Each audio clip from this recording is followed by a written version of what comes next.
And for a closer look at what we do know and what we don't about this blast, I want to bring in CNN military analyst, retired Lieutenant General Mark Hertling here. General, look, we have some video here, and I want you to just take a look at this. This is some footage that seems to show a rocket going up here, and then something happens that's pretty catastrophic. When you see this, what do you see? I see a flame out of a rocket. And we've been talking about this all day, and it's a result of what happened yesterday. But when you see that rocket going forward, this happens a lot with these kind of rockets that are supplied by Iran, Abby. It is a rocket motor that doesn't work. It gets a certain distance, and then it just flames out. And a rocket has a trajectory of a brick once it doesn't have a force behind it, so it immediately drops. So you see it right This is a slow motion there, version of that video. flame out. Yeah. So it loses its rocket motor and then it just drops down. But what you also have when that happens is the fuel that's part of the rocket that hasn't burned. So when it hits the ground, we'll see next Here's the the explosion. video of an explosion from a viewpoint from the ground. Yeah. Now this isn't a very big piece of ordnance. It's a relatively small ordnance. So the actual explosive isn't that big. But what is big is the fuel that it hasn't used. That caused a lot of cars in that parking lot to burn. We see the after effects of that. We see a very small crater. If it had been a crater Let's from actually take a look at what you're discussing here. I'm going to just break this down a little bit more for folks. This, what I'm showing you here, this is, to be clear, provided by the IDF. This shows what looks like satellite imagery of the area where this rocket may have come down, right? This is the explosion site. They're saying that if you look over here, this is what typically you would see if there was an IDF strike, even as large as 19 meters, a much larger crater. It doesn't seem like we see that here. And we also have some before and after images here. This is the hospital, the Al Ali Hospital. This is the explosion site in this area here. And here it is after. Yeah. So you were just discussing the size of the crater. Some of the images are not super clear. No. Whether there was a crater or not. But when you look at this is up close at the cars and the site of the fire. What do you see? Well, what I saw earlier today was a photo of a very small crater about right there. What you see in this area are a lot of burned cars. What you see over here are cars that are not burned. What you see across at this building, if you had a picture of the building, which I think we do, no, I'm sorry. We don't have an up close of the building, but we do have these. What we do see is pockmarks on the side of the building. You can look at this video here, and it well, shows and, some and of it the will show up here. aftermath You on see the burned buildings. car, but as the camera scans over here, you'll see cars that aren't burned. Yeah. Very close. So it had an effect of the explosive capability of a rocket, which is relatively small, but a lot of fuel blowing up after it that didn't burn off the rocket motor. So this is evidence of certainly not a bomb that would come off of an aircraft. You see the pockmarks, the blown out windows, but not a whole lot else. I mean, there's not a whole lot of damages to the building. Now, the doctors inside of the building said that there were patients that were injured.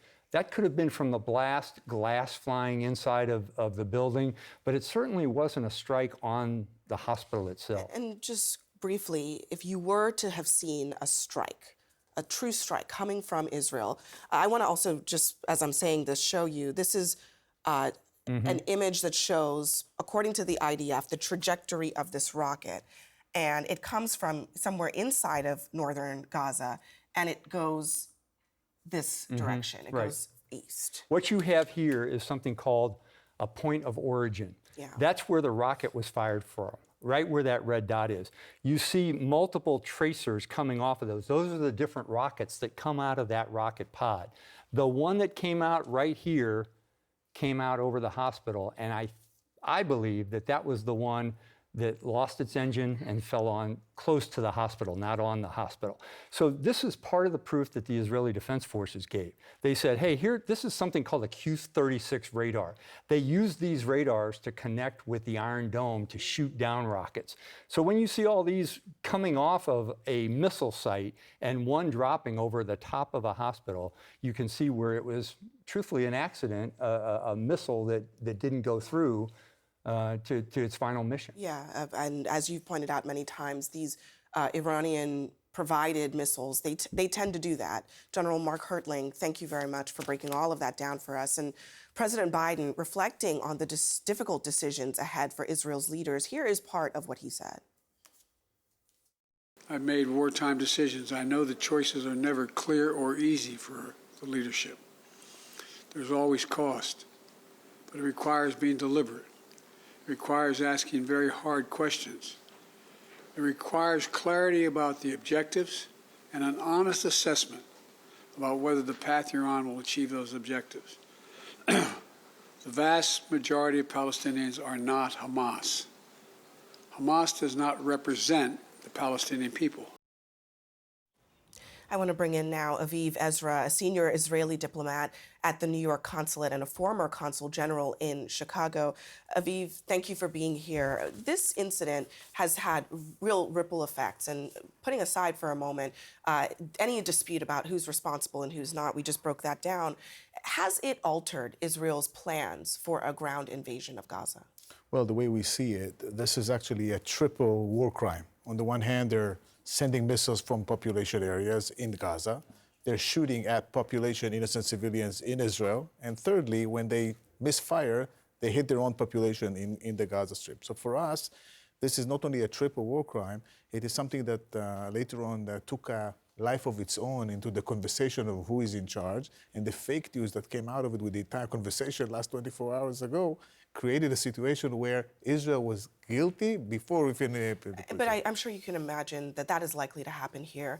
Does the fallout from this, even if it's as a result of misinformation, change the calculus for Israel as it tries to decide what happens if there is a ground invasion and whether that is something that can be done or should be done right now?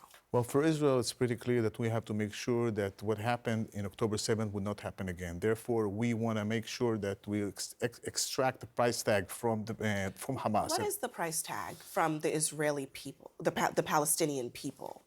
Because they've borne really the brunt of the burden here. Correct. So we want to differentiate between the Palestinian people and Hamas. And like the president said, Hamas does not represent the Palestinian people. Hamas is a terror organization, a vicious, barbaric terror organization that needs to pay a price. And by the way, when they talk about free Gaza, I think they talk about free Gaza from Hamas. So we are doing everything we can to make sure to make that differentiation. We open corridors, safe corridors, to have the innocent population go down south. We invested 4 days that we are waiting to make sure that they make it out. We create safe shelters over there.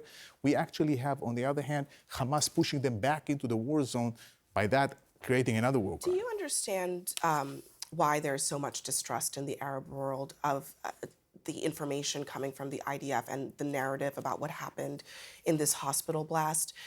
And how is Israel going to deal with the fact that some of that distrust comes from a real place? Because there have been past incidents in which the IDF has given incorrect information. Well, the IDF, I think, is most of the time that we are focused on investigating and understanding what happened. It takes time. This is what happened this time around. This is what happened in the past. When we get it wrong, we try to fix it. And sometimes we also try to fix things that we have got wrong in the past. I think credibility is crucial here. We are comparing between a liberal democracy with checks and balances and a terror organization. And I think at this time, it's black and white. We have to, first of all, stand by Israel, like the president said. All right. Aviv Ezra, thank you very much for joining us. We appreciate it. Thank you so much.